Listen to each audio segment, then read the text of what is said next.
Реджепова умерла 18 сентября 1977 года.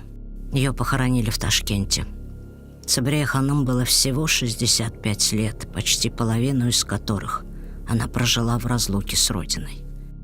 Писатель Айдер Усман, навестивший ее, уже тяжело больную, позже напишет о своем последнем разговоре с великой певицей. Она тогда сказала: «Эх, вы все рано или поздно вернетесь в Крым. Я же останусь здесь». И заплакала. Она тогда не знала, что станет бессмертной и вернется домой вместе с нами.